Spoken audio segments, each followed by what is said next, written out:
So just ignore me. Pretend Pretend I'm not here for a minute.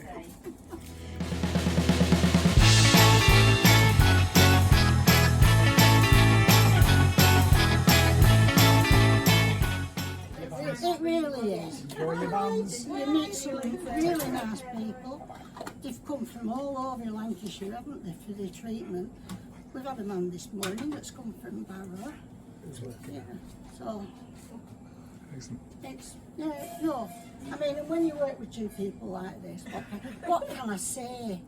You know, the icing on the cake. It's a fiver. Yeah, thank you. And this, he tells everybody he's my son, and I'm his mother. But I mean, What do you mean you believe it? See, he believes it. I can tell. Actually, most people do, don't you? we had a young man come back to say to me, didn't he? He said, he came to see you, he said, where's your mother today? Is she not working? So what do you like about it? Me? Working with us? Yeah, and I love coming and meeting all these people. They're absolutely, it's brilliant, isn't it? Yeah. You give such a lot back. They're coming here with what we don't know, might be life-threatening or anything, but as long as we're here to give them a brew and make sure they go away with a smile on their face, which I think they do with us. I definitely think they do. I've been here for 5 minutes.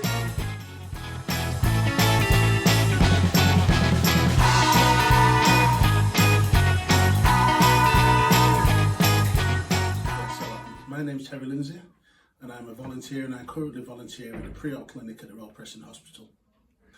I just wanted to give something back. I've got a very stressful, substantial role that I do, and I wanted an opportunity to do something which allowed me to give something back, but within an environment where I could visibly see that I was helping people. I personally think it's very worthwhile.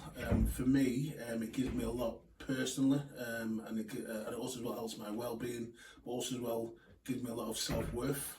I think it's something that everyone should try. Granted, a lot of people do it when they get older, but I think young people should look at it as well. If you've got a couple of hours a week, then it all helps. Seeing someone smile and leave. Seeing them visibly get well. It doesn't happen all the time, unfortunately, but when you see someone where you've seen them go on that journey, they walk out the door, if you can make them smile for a minute, even if it's just talking about football, having a cup of coffee, having a bit of banter, then for me that's worth every penny. Do you feel like you make a real difference? Yeah, I do. I really do, yeah. I know I make a difference. So I make a difference because I can see how valuable volunteers are when you look at the wider service, even if it's just moving files or walking somewhere or interacting with people. But you also see it when you see a patient that's just lost walking down the corridor. The RPH can be a real maze, and you'll see someone and it's just that relief on the face when they see a volunteer, and you can give them something to help them. Then I think that gives me happiness. That's a really nice point to leave it on. Hi, I'm Enid. I work as a volunteer at A&E. I go in once a week, and my role is actually doing whatever's needed. You know, it's extremely busy on there, as you can imagine. I have a tea trolley and go around making teas. I chat to the patients. I fill up things that are needed.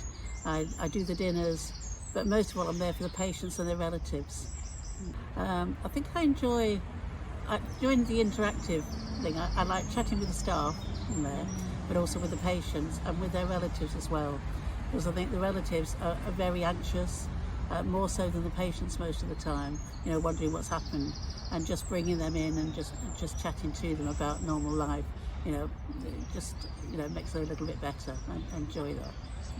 Right, so I'm just a newbie at volunteering, because I didn't retire until, well, I've already officially retired a few months ago, but I retired full-time just 18 months ago. And in that time, I was with the NHS for many years, and then I lost my husband.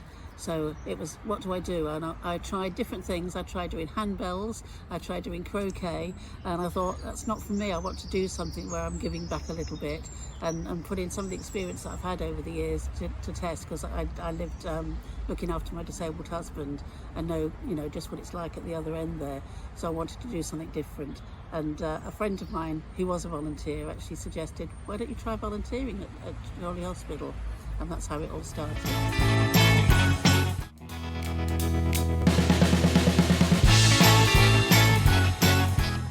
Hi, my name is Martin. I'm the Macmillan Information Centre Manager for Lancashire Teaching Hospitals. We have a team of 7 volunteers currently, 2 over at Chorley and 5 here at Preston. They usually do a day each, or we have a volunteer that does 2 days. They do all kinds of different roles for us. Some come in and chat to patients, some help us by restocking the shelves, some come in and just chat to patients really. So they're all individual, they all do a great job. They're all massively much a part of the team as the rest of the team. What do you think they get out of volunteering? I always say I think the volunteers get as much as we do. I think they enjoy coming in as part of their weekly routine. I think we only realised how much they missed us and we missed them in lockdown when they couldn't come in. They're fantastic. We're really lucky. Like I said, we didn't miss them. We don't know how much we did and they did until they couldn't come in. I can't thank the volunteers enough. Without them, the service wouldn't be the service that it was. Our chap who does the Thursdays, he says that he does the menial things, but he doesn't do the menial things. He does the things that matter to patients. He makes sure that everything's stocked up and everything looks nice when patients come in. Yeah, I'd 100%. I'd thank them. I'd recommend volunteers to head anywhere. Okay, so I'm Reverend Martin MacDonald. I am the lead chaplain here at Lancashire Teaching Hospitals. Okay, so I have a wonderful team of chaplaincy volunteers who selflessly give of their time and their skills and their energy to come and minister pastorally to patients, to visitors and staff. A team of people who come in, week out, just real self-giving. I think the etymology, the root of the word volunteer, it comes from giving of oneself. So they're a real manifestation of what the word means. When we meet regularly as a team of chaplains, volunteers, and the feedback is always very positive. It's always a rich ministry, and they always seem to go home refreshed and rejuvenated by the conversations they've had, and they come back for more. Okay, I'd say be brave, be bold, step out of your comfort zone. It's a really friendly place to work. It's super rewarding.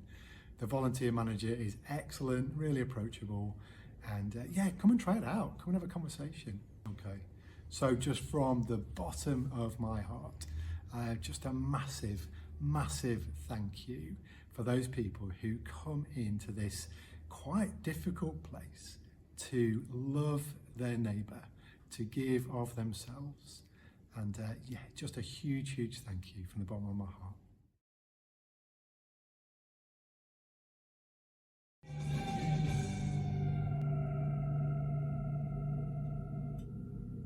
That was Dizzy by Vic Reeves and the Wonder Stuff. Memories of moshing, is the word moshing, to that song have come flooding back.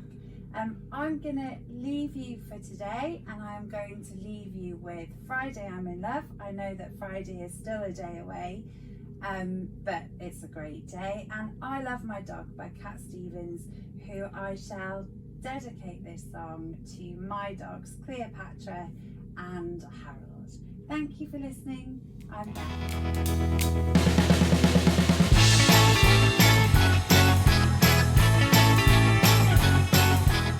I'm Beth, and I'm a volunteer at Preston Hospital Radio. So I want to say 6 months. Sorry. I've been volunteering for 6 months. What I love is I love knowing that maybe someone somewhere is listening, and they're listening to a song they maybe haven't heard before, and I just really love that feeling of just kind of, of just putting some music and hopefully a little bit of cheer out there. Hi, yeah, I'm Steve and I'm a volunteer at Preston Hospital Radio.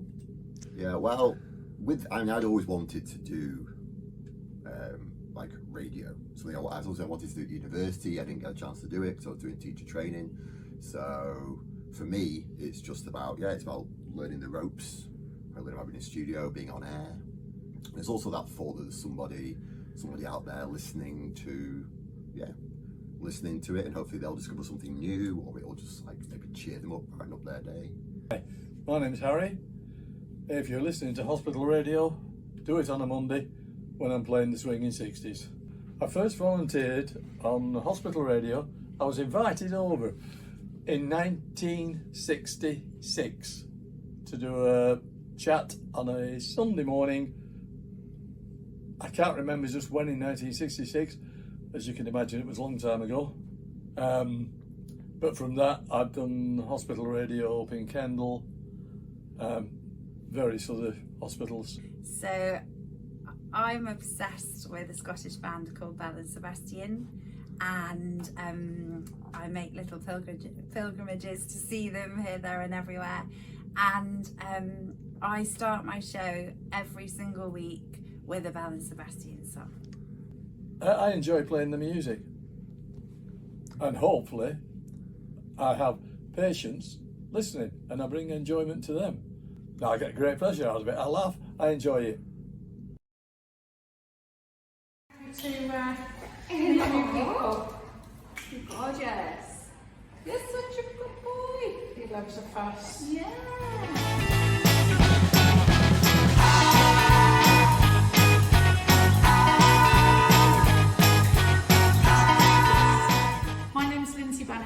And I volunteer for Pets as Therapy. I think we may be all be in our 4th month now volunteering at Chorley Hospital for Pets as Therapy with my Sussex Spaniel, Dr. Riggs. I think we both get an awful lot out of it. It's making a difference, a positive difference to people's days and making them smile. I come away when we've done our morning here and realise that I've smiled non-stop for 2 hours, which is therapy for me too.